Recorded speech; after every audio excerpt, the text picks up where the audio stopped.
At the end of the journey, the wrong, the right, the guilty, the innocent, all perished, disheartened and deceived by love.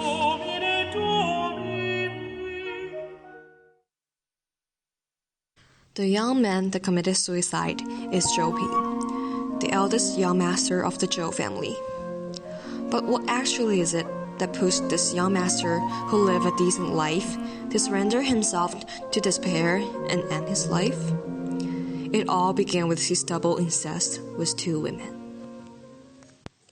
30 years before, Zhou Puyuan fell in love with his maidservant Shi Ping, and she gave birth to Zhou Ping.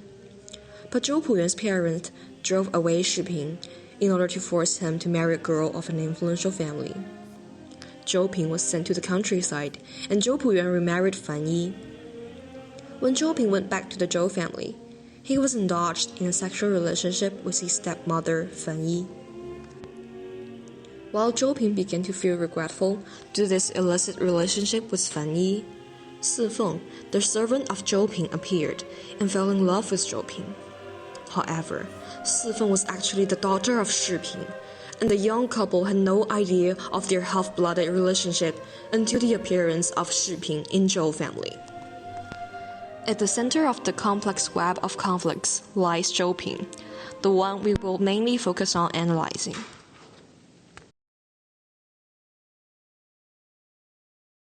"走到母亲面前，跪下劝你的母亲。爸爸，跪下，叫你跪下。" Zhou Ping's father, Zhou Puyuan, dictated over the dark dynasty of his family. Zhou Puyuan was the merciless master of the decent Zhou family, as well as his huge mining business. Everyone in the Zhou family, from his wife Fan Yi, his son Zhou Ping, to his servant Si Feng, had to follow his orders. Zhou Ping's fear of his father could be seen from every detail of his behavior. For example, he would bowl when they were talking.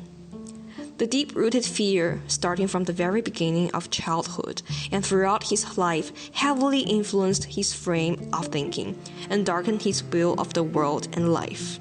He clearly knew that once his incestuous relationship with Fan Yi was revealed, he would be heavily punished by Zhou Puyuan. So he was anxious and wanted to get rid of this unwilling relationship with Fan Yi. Zhou Ping loved Si Feng so much, but he had no courage to introduce Si Feng to Zhou Puyuan, since Zhou Puyuan would not allow Zhou Ping to marry girls like Si Feng, who had humble social status. However, faced with such an obstacle to his happiness, Zhou Ping did not resist explicitly. Instead, he cowardly took Si Feng away with him from the Zhou family.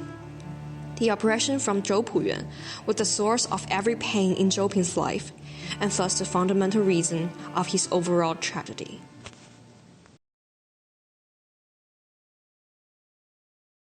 对不起自己，对不起弟弟，更对不起父亲的。可是你最对不起的人有一个，你反倒轻轻地把他给忘了。那还有谁？你最对不起的是我，你曾经引诱过的后母。 你疯了！ The tragic character of Zhou Ping is shown clearly in his love affair with Fan Yi, his stepmother.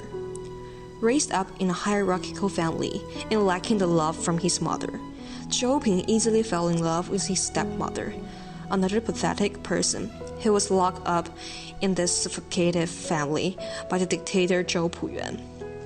This instinctive hope for love, the fear of being discovered, and the remaining sense of morality drove Zhou Ping to the bitter hatred toward himself. Later on, Zhou Ping regarded the love affair with Fan Yi as an ugly stain on his record, and he struggled painfully to erase it from his life. In order to forget Fan Yi, he indulged himself in a profligate lifestyle filled with intemperance.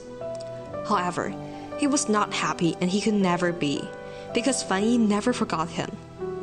Her overwhelming love and desire for Zhou Ping was like an inextinguishable flame burning in her heart. She gave up her dignity as a loving mother and a decent wife to beg for Zhou Ping's puny response of love. This gold of flame was consuming the weak soul of Zhou Ping, triggering more and more hatred toward himself and Fan Yi. This tremendous burden of distorted love finally became another reason for Zhou Ping's suicide.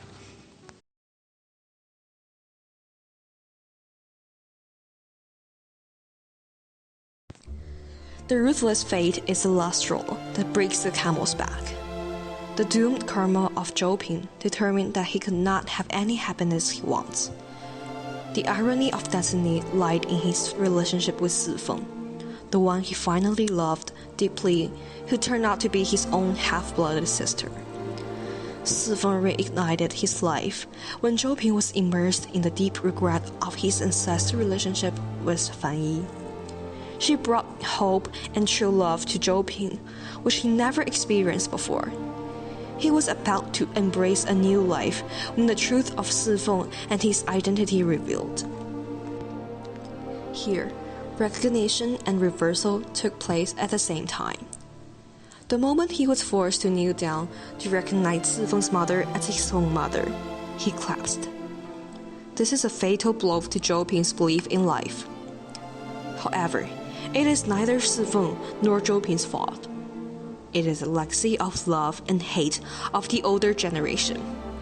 In other words, it is a fate that he was doomed to have, and it left him no choice but to suicide to escape from the world. 他还在世上。不是他，爸，不是他。混账，不许胡说。她没有什么好身世，也是你的母亲。爸，不要因为跟四凤同母，脸上不好看，你就忘了人伦天性。跪下，平儿，不要以为自己是在做梦，这是你的生母。跪下！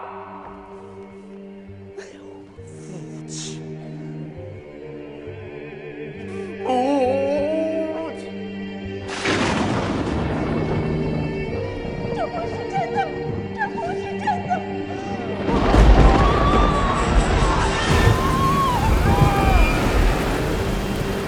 Struggle, resist, strive to survive. Zhou Ping tried to catch Si Feng and not let her go, to save and refresh his soul. But Fan Yi seized Zhou Ping because she was in desperate need of Zhou Ping to drag her out of the depths of despair and regain the hope and enthusiasm of life. Zhou Ping was nearly torn into pieces between the two women and also between his past regretfulness and present hope. The characters in Thunderstorm hopelessly try to catch each other to survive. In Cao Yu's comment, the world is like a well filled with the expression of human nature and the fear of unknown of humans. What's more sarcastic is that people can blame nothing once falling that well, not even their fates. They have to taste the most bitter part of their nature and the world and suffer through. Thunderstorm is all about the scene inside the well, and Zhou Ping happens to be the person who goes deepest into the terrifying darkness.